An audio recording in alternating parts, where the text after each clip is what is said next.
नमस्कार, मैं हूं कुमार अनिल। महात्मा गांधी की आत्मकथा सत्य के साथ मेरे प्रयोग, इसकी 40वीं कड़ी लेके मैं उपस्थित हूं। पिछली कड़ी में हम लोगों ने देखा था कि कैसे हिंदुस्तानियों पर टैक्स थोपे जाने का गांधी जी ने विरोध किया और वो विरोध जो है पूरे दक्षिण अफ्रीका में फैल गया। लंबा आंदोलन चला, कई लोगों को शहादत देनी पड़ी और सरकार को झुकना पड़ा। टैक्स राज का विरोध। हम तो यहाँ देखते हैं आज टैक्स को लोग सहर्ष स्वीकार कर लेते हैं, बल्कि उसको कहते हैं कि इससे देश का विकास होगा। लेकिन गांधी जी ने अनावश्यक टैक्स थोपने का जबरदस्त विरोध किया। आज हम बात करेंगे कि क्या अगर विरोधी विचार है किसी का, आपके मित्र से आपका विचार मिलता नहीं है, तो क्या मित्रता चल सकती है और उसके प्रति आदर का भाव रह सकता है? आज तो हम देखते हैं कि नहीं है। जिससे अगर मित्रता का मित्र हैं, लेकिन अगर विचार बदल गया तो दोस्ती भी टूट जाती है। और अगर दूसरे विचार का है तो लोग गाली गलौज करने लगते हैं। मैं भी देखता हूं कि मेरे इस चैनल पर भी लोग आके उल्टे सीधे बातें करते हैं। खैर, किसी ने गाली नहीं दी अब तक, लेकिन गाली गलौज भी लोग सोशल मीडिया पर करने लगते हैं। तो क्या विरोधी विचार अगर किसी का है तो उसके साथ दोस्ती नहीं हो सकती है? गांधी ने बुद्ध और ईसा की तुलना कर दी एक जगह, और उन्होंने बुद्ध को श्रेष्ठ बताया प्रेम के मामले में कि ईसा का प्रेम ज्यादा विस्तृत है, ज्यादा बड़ा है, या कि बुद्ध का प्रेम जो है वो ज्यादा महत्वपूर्ण है। उन्होंने तर्क दे करके एक ऐसा तर्क दिया कि और बुद्ध के प्रेम को उन्होंने बड़ा साबित किया। तो उसके बाद जिस महिला से बात हो रही थी वो महिला तो नाराज हो गई।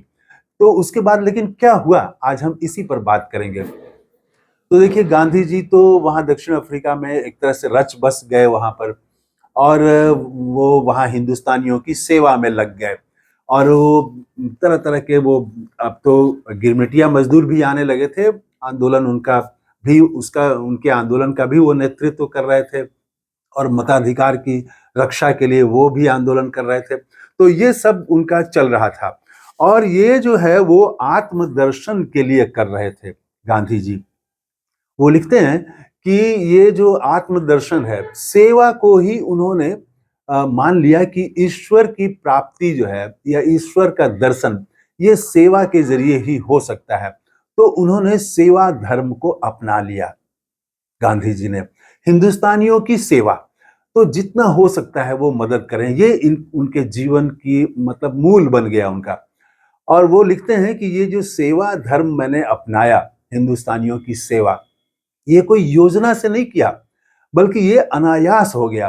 वो तो दक्षिण अफ्रीका गए थे, काठियावाड़ में जो षड्यंत्र चलते थे राजघरानों में, और अंग्रेजों का जो व्यवहार था, तो वो सब षड्यंत्रों से बचने के लिए और अपनी आजीविका के लिए दक्षिण अफ्रीका गए थे। लेकिन वहां पर देखिए कि हो गया कुछ और वहां पर वो हिंदुस्तानियों की सेवा में लग गए। तो वो लिखते हैं कि ये जो सेवा है, तो ये मुझे अनायास मिला, सायास नहीं मिला, बल्कि अनायास ही मिल गया। और इसी को मैंने अपना जीवन दर्शन बना लिया है, और इसी को धर्म मान करके काम करने लगा। और आत्मदर्शन मैं कौन हूं, मुझे क्या करना है, ये वो इसका अध्ययन करने लगे। धर्म क्या है, धर्मों के प्रति विभिन्न धर्म का सार तत्व क्या है, इसको पढ़ने लगे। और वो लिखते हैं, गांधी जी लिखते हैं कि ईसाई जो हैं, तो ईसाई मित्र जो हैं वो, उनका बहुत मदद है इस मामले में, कि वो लगातार, अगर मैं ये मैं कौन हूं इसकी खोज से अगर मैं पीछे हटता या सुस्त पड़ता, तो सुस्त नहीं पड़ सकता था, क्योंकि ईसाई जो मित्र थे वो एकदम सक्रिय थे। वो बार बार सवाल मेरे सामने लाते रहते थे, और मैं धार्मिक पुस्तकों का अध्ययन जो है वो जब भी समय मिलता तो जरूर करता रहता था। ये प्रक्रिया चल रही थी। और इसमें वो लिखते हैं कि दूसरे धर्म के प्रति अनादर नहीं बढ़ा और हिंदू धर्म के प्रति आदर बढ़ा। कैसे? तो वो रायचंदानी जी थे गुजरात में, उनके मित्र, पिछले एपिसोड में उनकी चर्चा हो चुकी है कि काफी धार्मिक ज्ञान रखते थे वो, और वो करोड़ों का व्यापार करते थे, लाखों का, उस समय लाखों का व्यापार करते थे, और लाखों रुपए गिन करके और तुरंत वो धर्म चर्चा में शामिल हो जाते थे। तो वो वहां उनसे प्रभावित थे गांधी जी, तो वो वहां से पुस्तकें भेज रहे थे, मार्गदर्शन कर रहे थे। और यहाँ पर इन्होंने कई किताबें पढ़ी गांधी जी ने। तो इन्होंने जो किताबें पढ़ी, तो उसमें जो है वो जैसे पढ़े नर्मदा शंकर की पुस्तक धर्म विचार, ये प्रभावित किया। तो इसमें उन्होंने लिखा है कि धर्म विचार से कैसे उनके जीवन में बदलाव आया। फिर मैंसमूलर का उन्होंने पढ़ा कि हिंदुस्तान क्या सिखाता है। इसी तरह थियोसॉफिकल सोसाइटी द्वारा प्रकाशित उपनिषद पढ़ा, अंग्रेजी में उपनिषद पढ़ा। लिखते हैं कि उपनिषद पढ़ने के बाद उनका हिंदू धर्म के प्रति आदर भाव बढ़ गया, लेकिन दूसरे धर्मों के प्रति अनादर नहीं बढ़ा। ये वो लिखते हैं उपनिषद पढ़ने का, कि उपनिषद पढ़ने से ही हिंदू धर्म के प्रति आदर बढ़ा। उसके बाद लिखते हैं कि उन्होंने वाशिंगटन अर्विंग की मोहम्मद का चरित्र ये पढ़ा, फिर जरथुस्त के वचन पढ़े और टॉल्स्टॉय की पुस्तकों का अध्ययन इन्होंने बढ़ा दिया। वो तो विलायत में रहते हुए भी पढ़ रहे थे, यहाँ उन्होंने और बढ़ा दिया, कई पुस्तकें उन्होंने पढ़ी और तब उन्होंने विश्व प्रेम का क्या महत्व है ये समझा, वसुधैव कुटुंबकम का महत्व क्या है ये उन्होंने समझा। और यहीं पर वो लिखते हैं कि एक जो दक्षिण अफ्रीका में ईसाई मिशन के जो प्रमुख थे, तो उनका नाम था मिस्टर स्पेंसन वाल्टन। तो वो जो है उनसे इनकी दोस्ती हो गई, उन्होंने ही खोज निकाला इनको, गांधी जी को, और वो अपने घर ले जाते और चर्चा होती। और उन्होंने, गांधी जी लिखते हैं कि ये ऐसे शख्स थे जिन्होंने एक बार भी नहीं कहा कि आप ईसाई धर्म स्वीकार करिए, एक बार भी नहीं कहा। और इसी मिशन के वो प्रमुख थे, मुखिया थे दक्षिण अफ्रीका में, लेकिन कभी नहीं कहा। और अपना जीवन उन्होंने खोल के रख दिया। वो जानते थे ईसाई मिशन के प्रमुख गांधी जी को कि ये ऐसे ही नहीं ईसाई बन जाएंगे और ईसाइयों से इनका बहुत पुराना संबंध है। तो उन्होंने ये कहने के बदले कि ईसाई धर्म स्वीकार कर लो, अपना जीवन उन्होंने खोल के रख दिया।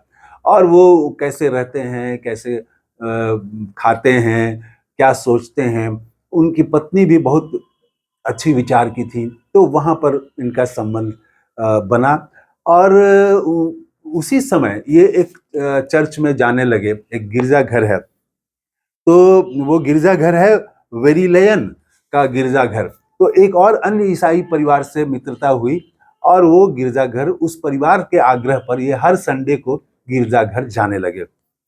अब देखिए यहाँ पर बुद्ध और ईसा में तुलना वाली बात आएगी। तो वो हर रविवार को जाने लगे, लेकिन वो गांधी जी लिखते हैं कि इस गिरजाघर में उन्हें धार्मिक प्रवृत्ति कम मिली, धर्म में ओत प्रोत लोग कम मिले।